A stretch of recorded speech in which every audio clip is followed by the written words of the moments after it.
बिस्मिल्लाहि वस्सलातु वस्सलामु अला रसूलिल्लाह। अस्सलामु अलैकुम वरहमतुल्लाहि वबरकातुहू। दोस्तों, सर्दियां हो और पंजीरी न बने, ऐसा हो सकता है क्या? लेकिन अक्सर घर पर बनाई हुई पंजीरी या तो नरम पड़ जाती है या ड्राई फ्रूट्स जल जाते हैं या फिर वो असली जायका नहीं आता जो हम बचपन से खाते आ रहे हैं। तो आज ऐसा करते हैं कि इस परेशानी को कर देते हैं खत्म। मैं आपके लिए लाया हूँ वो खुफिया रेसिपी जिससे आपकी पंजीरी ना सिर्फ 100% परफेक्ट बनेगी बल्कि इसका जायका आपको हमेशा याद रहेगा। हर चीज को फ्राई करने का सही वक्त, सही तरीका और वो छोटी छोटी टिप्स जो कोई नहीं बताता।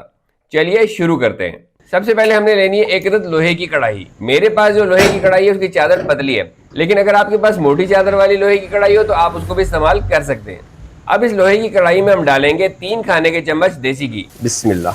आपको पता ही है कि पंजीरी की जान जो होती है वो होती है ड्राई फ्रूट्स में, और इन्हें फ्राई करना एक आर्ट है। सबसे पहली गलती जो लोग करते हैं वो सब ड्राई फ्रूट्स एक साथ। हम ऐसा बिल्कुल नहीं करेंगे।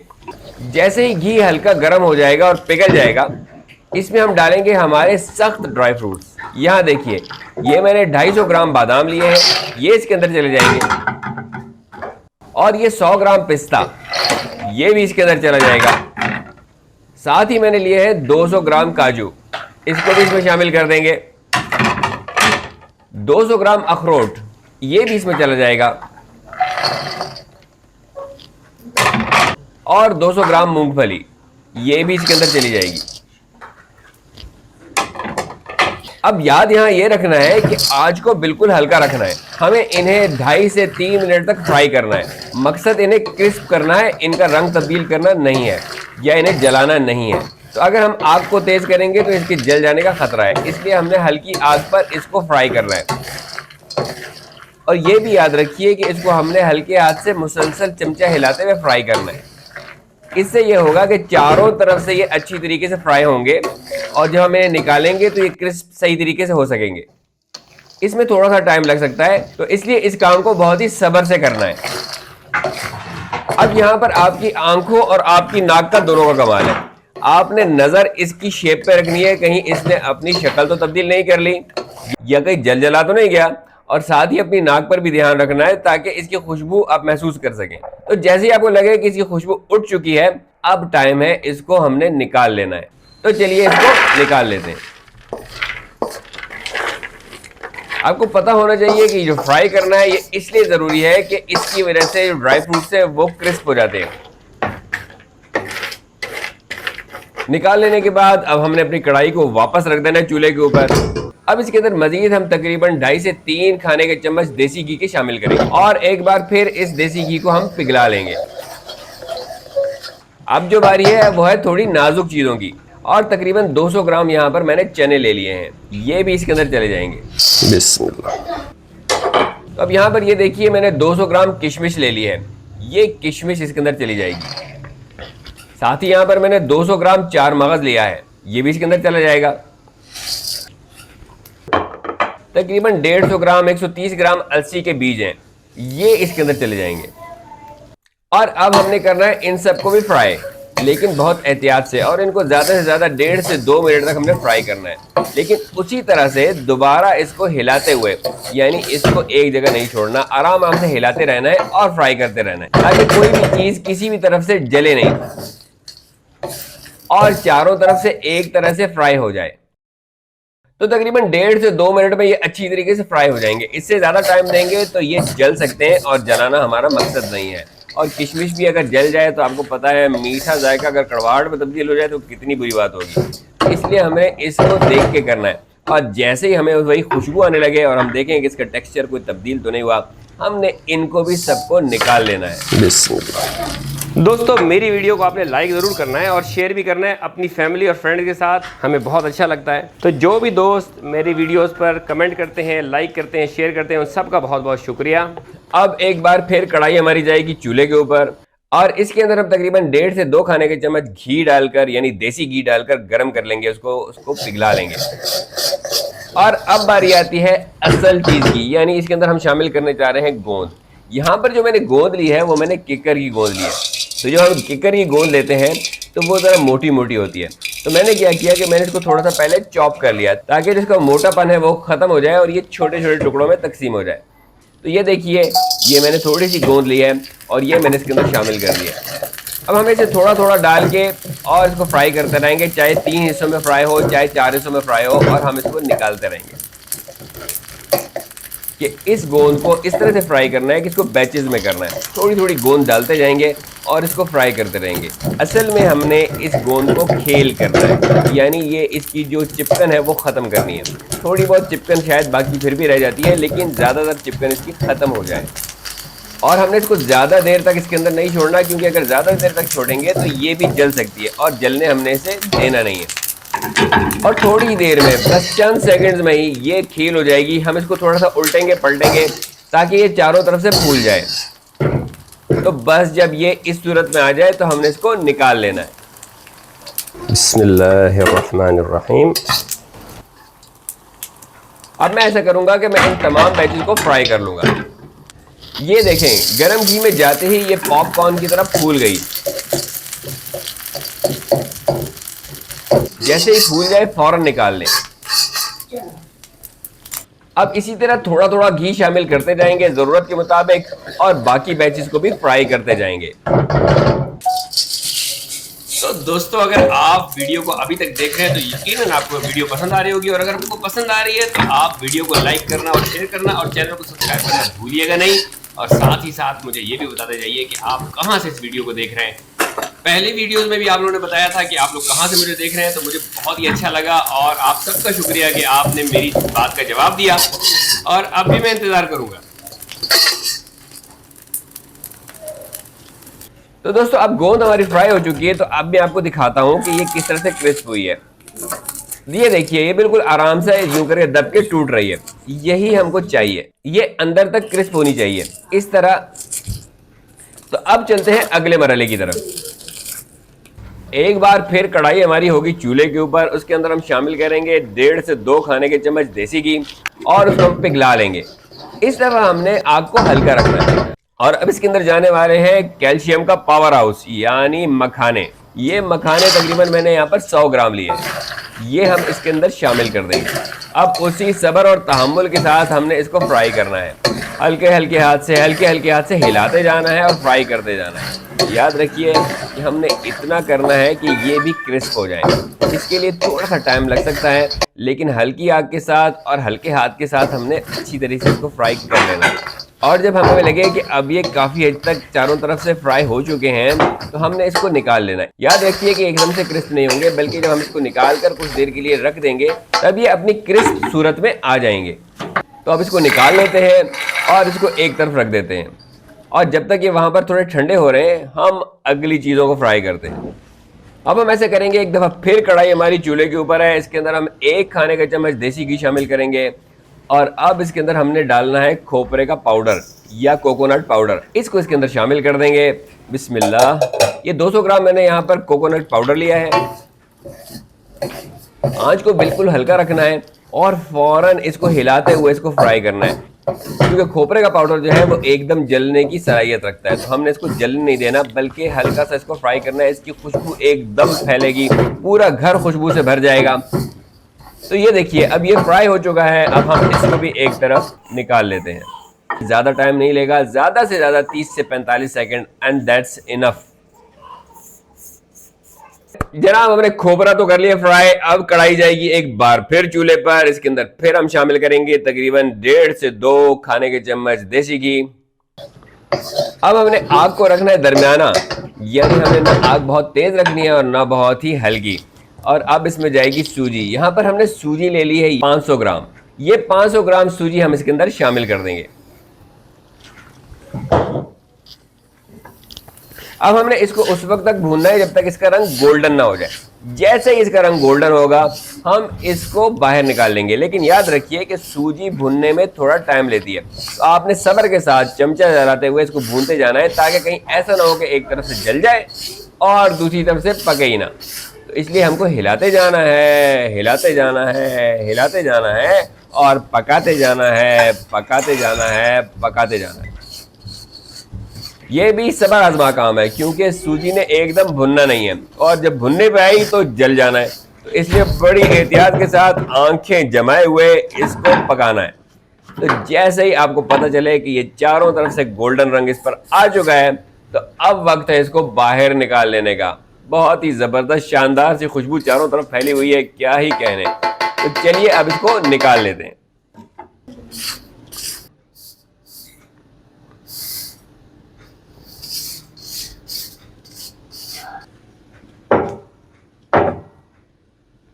तो अब जबकि हमने सूजी भी भून लिया है, तो क्यों ना मैं आपको दिखा दूं अपने मखाने कि वो किस तरह से क्रिस्प हुए हैं, क्योंकि कुछ देर गुजर चुकी है। यहाँ देखिए, ये देखिए, जब मैं इसको उठाऊंगा और आपके सामने इसको दबाऊंगा तो ये देखिए बिल्कुल क्रच की आवाज के साथ ये टूट जाएंगे। तो यही चीज हमको चाहिए।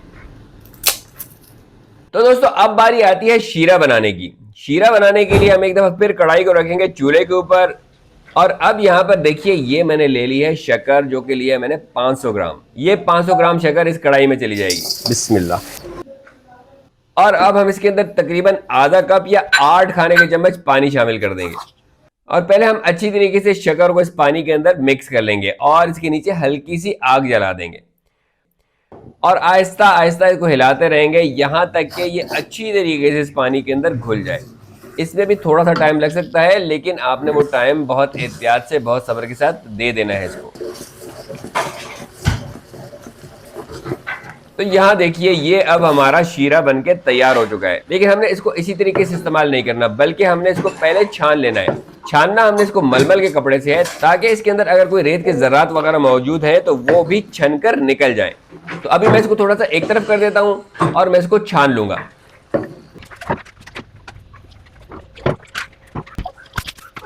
तो अब बारी आती है पीसने की।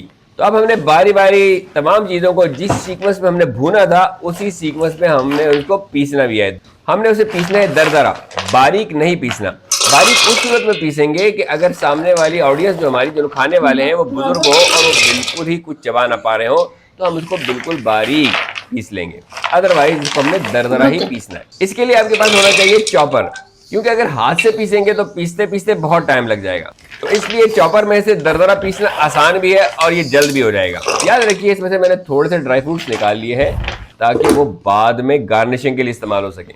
ये सारे के सारे ड्राई फ्रूट्स चले जाएंगे चॉपर के अंदर और अब हम इसको चॉप कर लेंगे।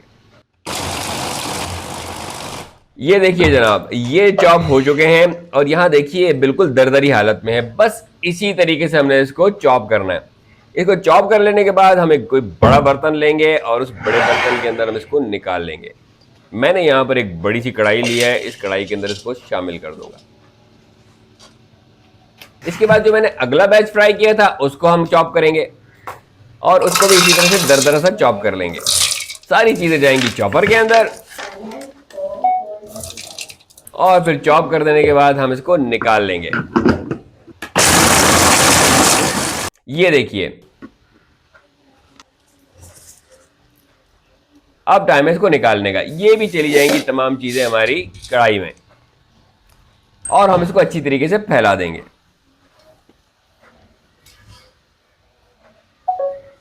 गोंद को भी हमने इसी तरह से चॉपर में डाल देना है। बिस्मिल्लाह।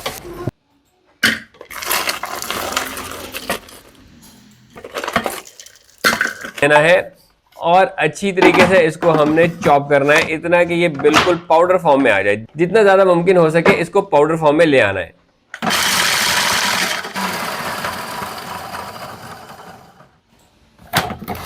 और बस ये देखिए, गोंद भी अब पाउडर फॉर्म में बनके तैयार हो चुकी है।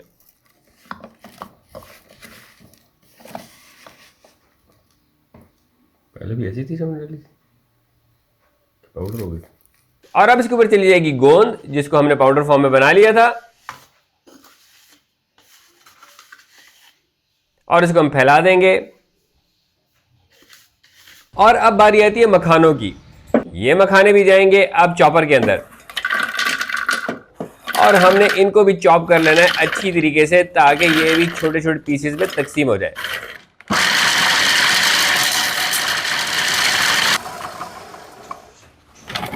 और ये देखिए, ये अब हमारा चॉप होकर तैयार है। तो अब इसको हम निकाल लेते हैं। हज़रत अबू हुरैरा रज़ियल्लाहु ताला अन्हु फरमाते हैं कि नबी सल्लल्लाहु अलैहि वसल्लम ने फरमाया, अल्लाह सुब्हानहु व तआला ने फरमाया, कि इब्ने आदम का हर अमल उसी के लिए है मगर रोज़ा, कि वो मेरे लिए है और मैं ही उसका बदला देता हूँ, और रोज़ादार के मुंह की बू अल्लाह के नज़दीक मुश्क से भी बेहतर है। ये मखाने भी हम इसके अंदर यूं करके शामिल कर देंगे और इनको भी इस तरह से फैला लेंगे। तो जनाब अब बारी आती है बाकी चीजें इसमें शामिल करने की, और अब इसके अंदर चली जाएगी सूजी। बिस्मिल्लाह। और इसको भी हम अच्छी तरीके से चारों तरफ फैला देंगे। अब इसमें चला जाएगा खोपरा। बिस्मिल्लाहिर्रहमानिर्रहीम। और हम इसको फैला देंगे। अब खास किस्म के कुछ इंग्रेडिएंट्स हैं जो इसके अंदर जाएंगे। 6 खाने के चम्मच में इसके अंदर शामिल करने लगा हूं सौंफ का पाउडर।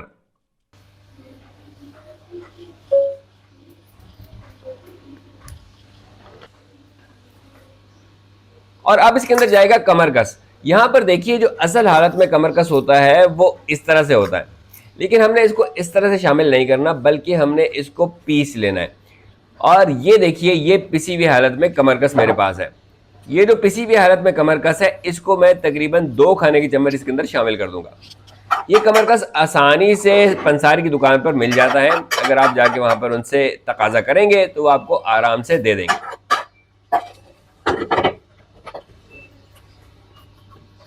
अब मैं इसके अंदर शामिल करूंगा 2 चाय के चम्मच इलायची पाउडर, सब्ज इलायची का पाउडर।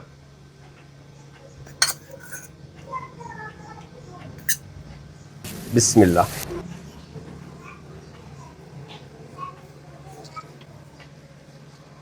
2 चाय के चम्मच में इसके अंदर शामिल करूंगा अदरक का पाउडर। और याद रखिए ऑप्शनल चीज इसमें जो है वो इसके अंदर आप काली मिर्च भी शामिल कर सकते हैं। 1 खाने का चम्मच काली मिर्च और 1 खाने का चम्मच सफेद मिर्च भी आप इसके अंदर शामिल कर सकते हैं। ये आपके अपने ऊपर है, इसको शामिल करना चाहें या ना करना चाहें। अब हमने इन सबको अच्छी तरीके से मिक्स करना है। उसके लिए आप हाथों का इस्तेमाल करें, क्योंकि इस तरह मिक्स करना आसान होगा। और इस मिक्स करने में भी आप तकरीबन कोई 5 मिनट इसको दे ही दें, ताकि अच्छी तरीके से मिक्स हो जाए। ये देखिए माशाल्लाह क्या ही बात है। हल्के हाथ से हिलाते जाएं, मिक्स करते जाएं, हिलाते जाएं, मिक्स करते जाएं, ऐसे कि चारों तरफ हर चीज़ बराबर बराबर तकसीम हो जाए।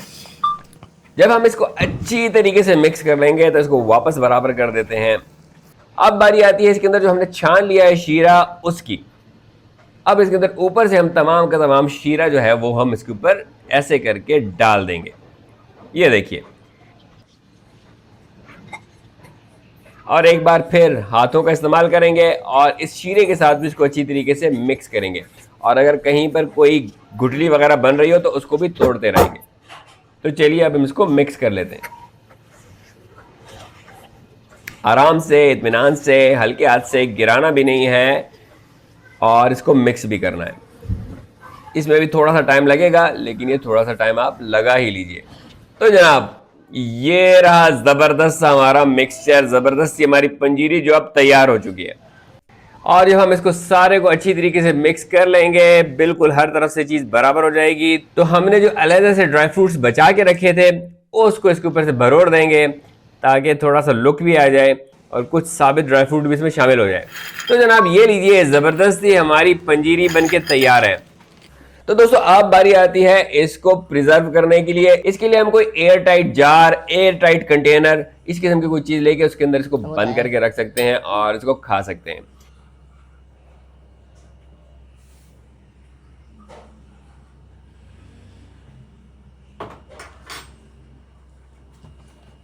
तो यहां देखिए अब मैंने ले लिया ये एक अदद कंटेनर। इस कंटेनर के इसके अंदर मैं शामिल कर दूंगा। ये एक एयर टाइट कंटेनर है। इसको इसके अंदर डाल के तो हम इसको रख सकते हैं।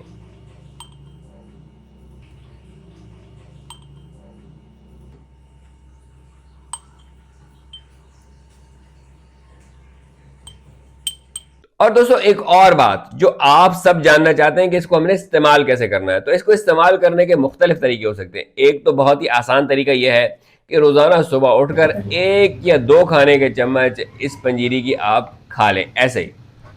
कोई ज़रूरत नहीं है कि इसके साथ कोई और चीज़ शामिल की जाए, बस ऐसे ही कर लें। दूसरा तरीका यह है कि आप गर्म दूध लें और 1 चम्मच आप इसको मुंह में डालें और साथ ही गर्म दूध के साथ इसको चबाते हुए दूध भी पिएं और इसको भी खा जाएं। तीसरा तरीका ये हो सकता है कि आप इसी पंजीरी को दूध के अंदर मिक्स करके तो उसको दूध के साथ ही पी और खा लें। तो दोस्तों उम्मीद है कि आपको वीडियो पसंद आई होगी, मुझे यकीन है कि पसंद आई होगी, और पसंद आई है तो जल्दी से वीडियो को लाइक कीजिए और शेयर कीजिए अपने प्यारों के साथ। और अगर चैनल आपने सब्सक्राइब नहीं किया तो जल्दी से सब्सक्राइब कर लीजिए, और साथ ही साथ मुझे यानी माजिद बिलाल को इजाजत दीजिए। इंशाल्लाह फिर मिलते हैं। अस्सलामु अलैकुम वरहमतुल्लाहि वबरकातुहू।